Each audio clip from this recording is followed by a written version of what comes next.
Who here has heard the phrase, defund the police? Anyone? Anyone gonna raise their hand? Anybody? A lot of people misinterpret what this is supposed to mean.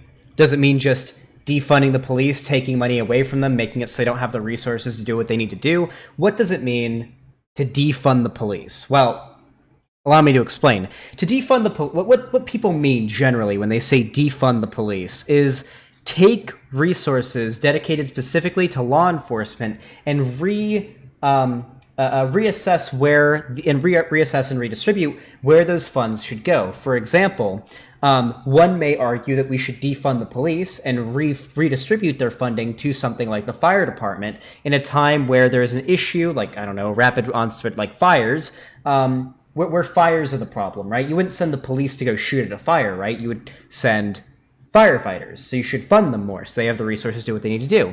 And at a time like this, where we're seeing many cases of police brutality towards Black people, we find that the police just aren't able to do the job that they need to be doing. Instead, we need to reallocate funds to maybe a new sector of the police or a new, I don't know, some new job within our law enforcement to take care of issues that won't result in Black people ending up dead.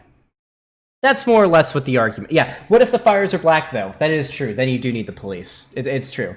Anyway, that is what people mean when they say defund the police. Reallocate police funding, which is like a shit ton. Like, there are literally... I think there are entire police departments that are more well-funded than, like, entire countries. Oh, hey, Christy Stevens, thank you for the tier 1 sub. Finally figured out the site, lol, boomers rise up. True. Hey, listen, me and Lonnie are down to hang out with you sometime whenever COVID clears up and we're a little bit less busy, so I'll keep in contact with you. Anyway, that's what people mean when they say defund the police. But let's see what Stopping Socialism TV has to say about it. Oh boy. Hello, and welcome to another episode of 15 Minutes of Freedom on Stopping Socialism TV and the Stopping Socialism Podcast Network. My name is Justin Haskins, the editor-in-chief of StoppingSocialism.com, research fellow and editorial. He looks like an elf. Does anyone get that opinion? Like, his ears are ridiculously pointed. Yeah, he looks like Santa Claus fired him. He's on he's on summer vacation. He doesn't have to go up to the North Pole to start folding and wrapping gifts for another few months. This is what he does in his off time.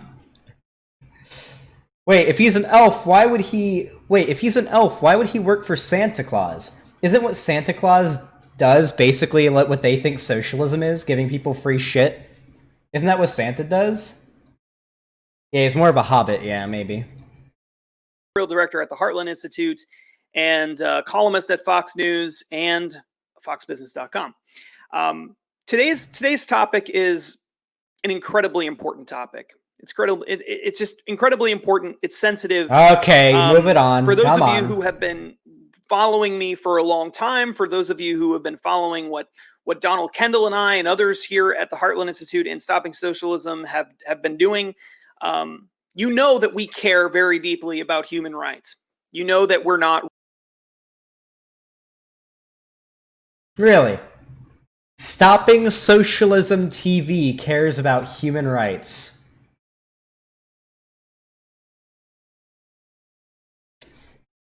How much do you want to bet this is like some dark money funded bullshit? Like, this is like an AstroTurf channel funded by some fucking millionaire somewhere. Gave him like a few $1,000s to start this up, to sort of throw out some some like Red Scare sentiment out there. Who? How much you want to bet? Anybody? Anybody? Raise of hands? Show of hands? Anybody? Any hypers in chat? I think so. Racists. You know that we're not bigots. You know that we want equality, true equality, real equality for all people. I care very deeply about that. And I've written for many, many years about how to improve poverty, how to fix impoverished communities. And as many people know, I'm sure as you know, African-American communities, statistically speaking, are much more likely to be impoverished, much more likely to suffer. All right, we're speeding it up a little bit. I already know these things, okay? Let's go a little faster, okay? From crime. African-American males are much more likely to end up in prison. They're Yep. much more likely to be killed on the street. Yep. There are a lot of problems facing African-American communities. Yep. There's no doubt about that whatsoever. Yep. And frankly, white people, not to speak for all white people, but a lot of white people are afraid to talk about it. They're afraid Yep. to talk about what's really going on in African-American communities. They're afraid to express their opinion because they're going to be shouted down. They're going to be called a racist. Well, what opinions do you think white people are afraid to talk about because they might get called racist? Also, is this an unironic the like white racist people are the truly oppressed people? Is that what we're getting right here? Listen, if racist people are too afraid to speak their opinion out of fear of public condemnation, mind you, this isn't censorship, then I'm fine with that. That's good. That's good. I'm happy about that. That's the marketplace of ideas. That's free speech, yo. I'm called a racist all the time anyway, no matter what I say. So instead of saying away from anybody who makes the argument, oh, I get called racist all the time no matter what I say, is full of shit, okay? They're literally just about to they're trying to make excuses for themselves as to what thing they're about to say that could be construed as racist, or just is racist. Never, that's like a big red flag right there. This issue, I'm going to talk about it a little bit. In particular, I want to talk about defunding the police. So very recently, Black Lives Matters, the organization, not just individuals in the community who identify with Black Lives Matters, but the organization Black Lives Matters and related organizations and allied groups like the Movement for Black Lives. They've come out recently and they have called for defunding the police nationally.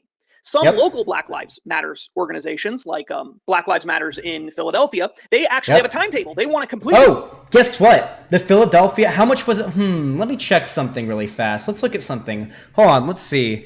Philly PD funding.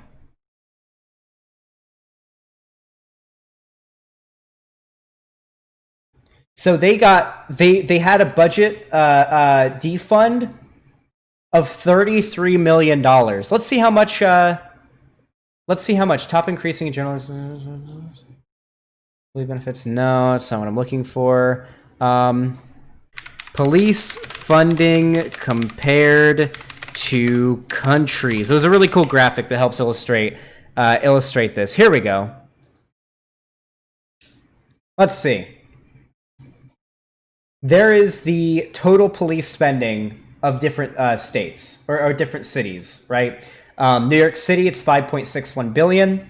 Los Angeles, $1.73 billion. Chicago, $1.68 billion. Houston, $934 million. Baltimore, $536 million. Detroit, $330 million. Atlanta, $248 million. At $48.5 million. And Minneapolis, $163.2 million. There's even a graph that compares them to other countries. So here's our defense spending compared up to a bunch of other countries.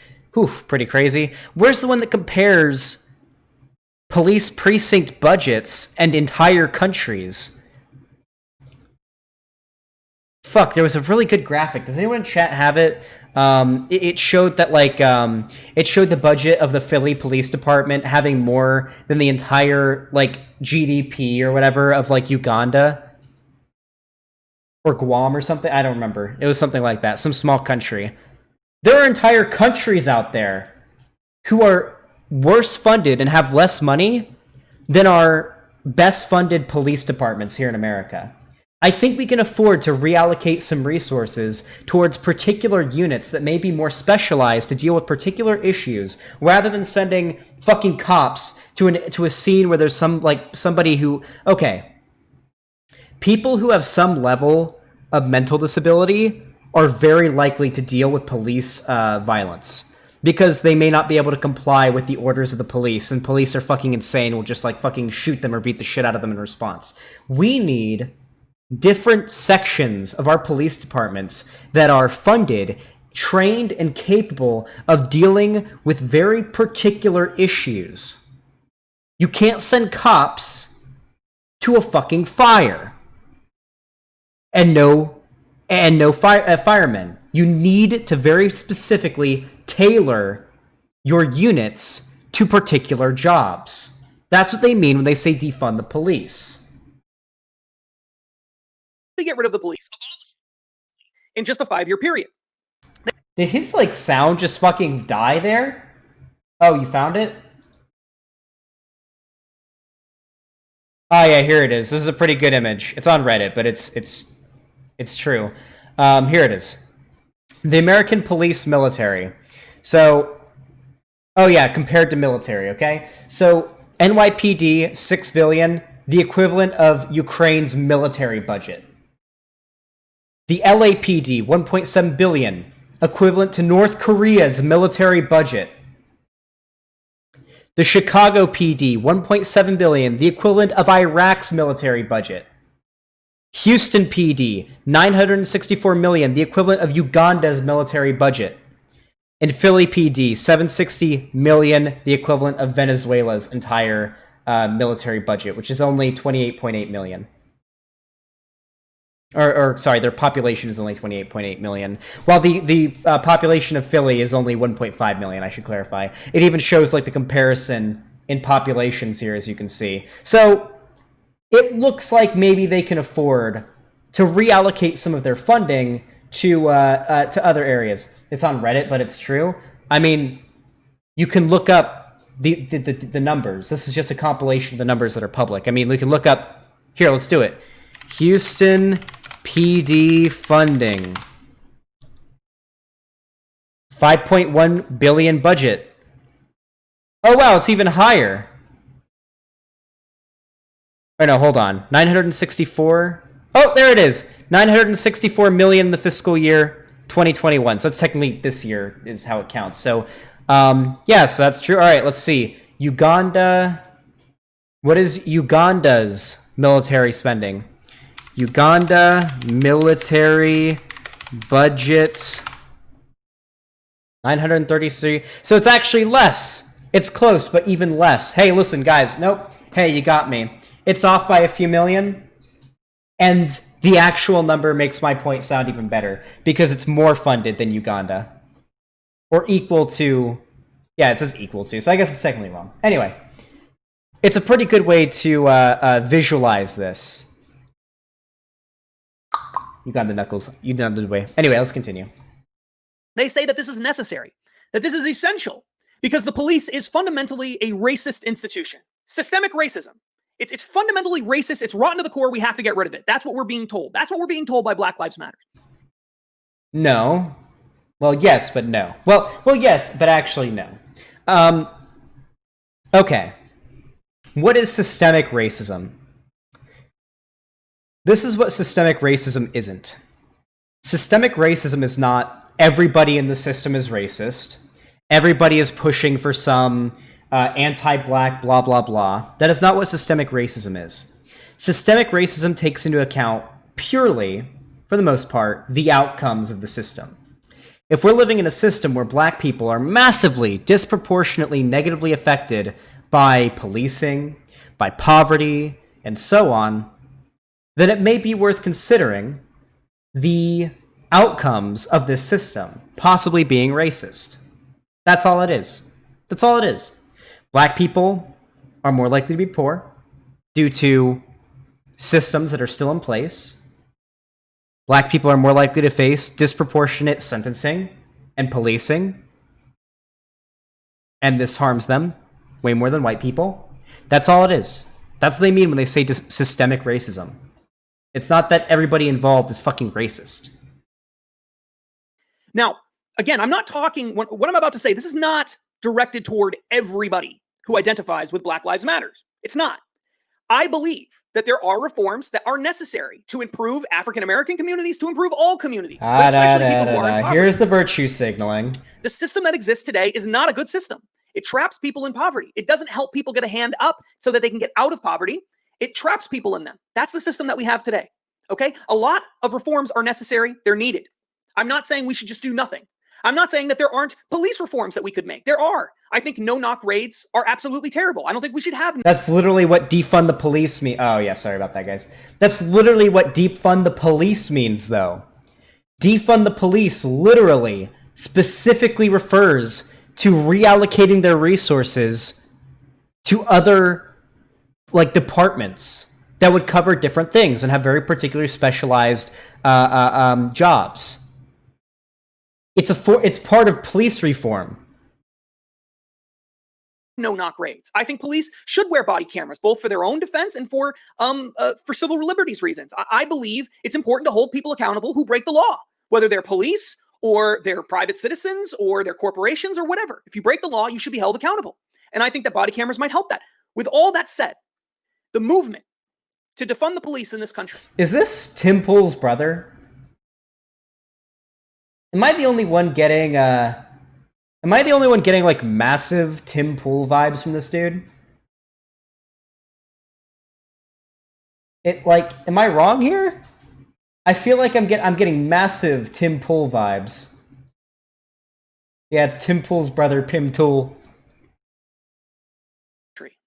The idea that we're just going to take away all the police, take that money away, and instead we're going to pump it into welfare programs that all these national Black Lives Matters organizations are calling for, that Alexandria Ocasio-Cortez herself, Comrade AOC, she wants to do this too. The fact that the idea that this is somehow a good idea, that this is somehow going to help African Americans, that this is about Black lives. It's not just about Black lives as well. The police department, like our police, are woefully unable to deal with a variety of issues. There's a reason why you don't really see this in most other first world countries, right? You know that's a thing, right? You know when the cops are called to a house in the UK, the cops don't come in with their guns out, ready to just fucking pop you in the head, right? You know that's just not a thing that happens. That's almost exclusive to America. Like, our police departments here in America are fucking terrible. Way beyond what this guy is characterizing it as being. And how they matter is absolute nonsense. It's despicable what's happening, in fact, to police. It's appalling and disturbing how the entire country has looked the other way while police have been treated as criminals automatically just for being police. Where has this happened? Are police just being, I guess he kind of has a point there. I guess you can feel kind of shitty if you hear ACAB, but, like, literally, all cops are bad doesn't mean all cops are bastards, doesn't mean that all cops, every individual one of them, are bastards. It just means that every single cop swore loyalty to a system that is unjust. Even if they're good people. Even if they're good people behind the scenes, they still swore loyalty to that corrupt system. That's all ACAB means. It's all it means. Also, why saying that they're criminals? You do realize what is a crime, or who is a criminal and who isn't, is literally decided by the government, right? No. What is this framing that people think of them as criminals? What? It's absolutely outrageous that this has happened. I want you to think about something that's happened recently to kind of illustrate my point. In all of 2020, the entire year up to this point, okay, so more than 6 months, there have been, according to the Washington Post police shooting database, there have been 7 people, African Americans, who have been unarmed and killed by police. 7 in these 6 months. Now, I'm not saying that all those shootings were just.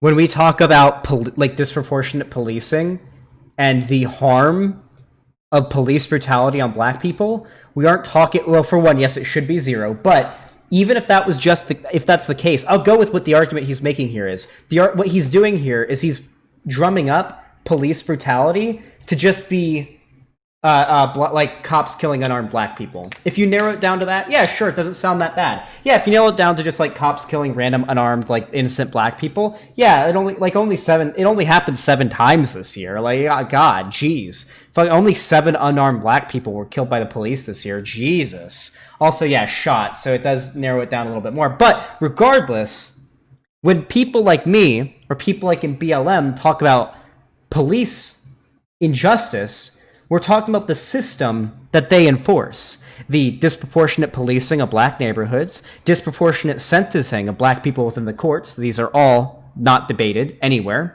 And even beyond that, the ways in which Black people are treated in prisons, the entire for-profit prison system. It's an entire cyclical cycle, right? Because there's a really high recidivism, I think it is. There's a really high rate of recidivism among Black people who've already gone to prison. It's a cycle. It's cyclical. It's an entire system outside of just occasionally like cops kill a black person who's unarmed. It's way further than that. You can't just narrow it down to black people getting killed and say that's what BLM is mad about. Yes, BLM does march behind that being like their main message and the main thing they're mad about, but there's an entire system on top of that. The unarmed black people being killed by cops is just the most extreme embodiment of said unjust system. Justified. I'm not saying that all those shootings were unjustified. I don't know the individual circumstances behind all of those encounters with the police. But what I do know is that the number, according to the Washington Post database, is 7. 7 people have been shot and killed by police who are unarmed, who are African American. Okay? 7. Just over July 4th weekend. All right, let me pull up the number so I can get it exactly right. All right, just over July 4th weekend. Far more people were killed in cities across America. Far more.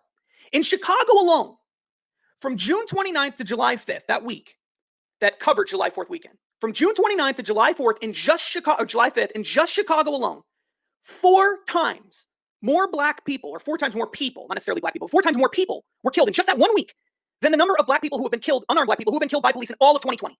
So this guy's a CIA asset. This guy is 100% a fucking CIA asset. I'm calling it right now.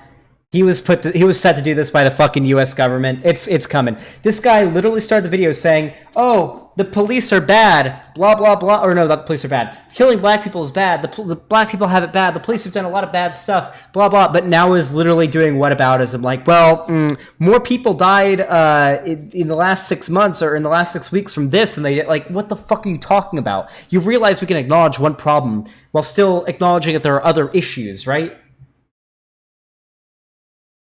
I'm so tired of people bad-mouthing my city for political reasons. What city is that, Timmy? Yeah, Jesus Christ. 1 week in Chicago saw 4 times the number of people killed, most of them in the south side of Chicago, which is predominantly contains African-American communities, all right? Not necessarily all of the south side, but a lot of the south side is predominantly African-American. 4 times the number of people were killed in that 1 week than having killed in an entire 6 months, half a year, unarmed people by police. And yet we're talking about defunding police. And that's just in Chicago. That's just in Chicago. Chicago. Oh, of course, yeah. No, defunding the police isn't going to limit the amount of police that are able to be on the street stopping crimes and whatnot. That's not what that's all about. Anyone who thinks it is doesn't know what people are talking about when they say defund the police. They don't know what's actually going on, and they're fucking pseudo-intellectual hacks. Don't listen to them. They're fucking stupid. Defunding the police isn't about giving them less money so they have less resources to go out there and do what they need to do. It's about giving them money that they can reallocate into specialized forces that are set and specifically trained to do very particular jobs and very particular tasks.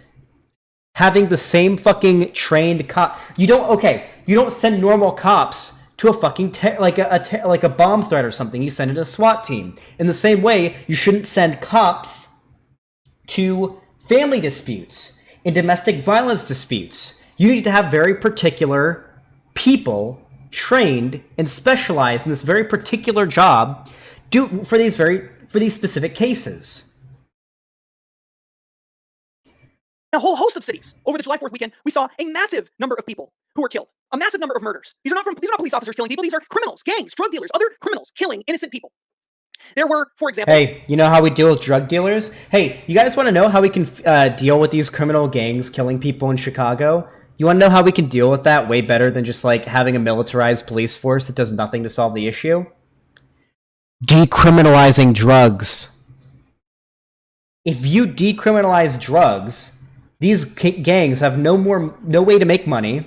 They have no leverage against people who come along to try to buy things from them that they can use to sort of, like, engage in violence against them. They lose out on their source of money. You are able to open businesses that sell said drugs, like for the example of weed, businesses that sell these drugs regulated and responsibly. That money goes into taxes, which then goes into housing and into schooling. You get better schooling, and then you get less people with better you get people with better educations who then can contribute to their communities, and then crime goes down as a whole. Like, it's cyclical in its own way, right? Decriminalizing things like drugs cycles into more taxes for schools, less people going to prison and doing recidivism, like getting back into prison, right? This prison fucking system, like the cycle, right? It literally, if you could literally just go all the way around. Decriminalizing drugs does a lot to stop this. Decriminalizing drugs would go far in making things better in this respect. Wouldn't an armed person need to be sent to some cases where you are advocating to replace police with specialists, though? Reaganland, if that was the case, then the police department could judge that and then just send... Yeah, then they could just send police there if they need to. But at our current state, we don't really have a division of people in most police departments that are like properly funded that can go out and deal with cases where violence isn't needed. And police are really quick to jump to violence. American police are very, very quick to jump to violence, and that's the problem. That's the issue that we're seeing right now. Over the July 4th holiday weekend in New York City, 44 people who were injured in New York, and at least 6 were killed. In Atlanta, there were 31 confirmed. Okay, he's just going to go off about like crime for a while. Let's actually talk about the harm, or let's talk about... Yeah, actually, no. Let's talk about prohibition, because I feel like it's very equivalent, right? Did you guys know that the United States caused way more harm than it did good during the Prohibition, right? What they did was back when... It's actually really, really interesting. Back when the Prohibition happened, back when the United States banned alcohol, entire crime gangs and syndicates started making their own alcohol, and they used ethanol that they got from they got ethanol that they received or stole from industrial purposes, right? And they would usually be filled with methane or methanol. It would be filled with methanol and dyes and all sorts of other parts, but they would distill the methanol out of it, the actual drinkable alcohol out of this industrial shit. But the government found out about this and started loading this potentially stealable ethanol with methanol, way too much, an insane amount. And they couldn't distill it all out. And so you saw cases of shit tons of poisoned Americans who had been drinking illegally produced alcohol. Not only that, not only were Americans being poisoned deliberately by the United States government, but on top of that, these crime gangs and crime syndicates in America were able to make shit tons of money and get tons of power because they were selling their illegally produced, dangerous, unregulated alcohol to people who wanted it. Yeah, so overall, that's basically, that's more or less, yeah. Imagine losing a war on an inanimate object. True, Moxie, true. Anyway, that's what people mean when they say defund the police. The general message behind it, or the sentiment behind the claim, right? Reallocate funding to other specialized forces within our criminal justice system. Decriminalize things like drugs, so that they can be sold, or so you can have safe injection zones. They can be distributed safely while being regulated by the government, so it's safe to use. Take away the power and the funding from criminal gangs, which they make most of their money selling drugs, and a lot of your problems are going to dissolve. A lot of your problems are going to go away. I promise you, Chicago is going to be a lot nicer place if you don't have criminal gangs being able to sell drugs for a profit. And the war on drugs is over, and you're able to get it regulated safely at your local street corner. Or if you get caught doing it publicly, you don't get put in jail. Instead, you get free access to some kind of therapy or rehabilitation, like rehab or something. I don't know. Just sounds like it makes a lot more sense to me, in my humble opinion. Anyway, this guy's a CIA asset. He's a fucking idiot. And he kind of looks like the elf version of Tim Pool's long-lost brother.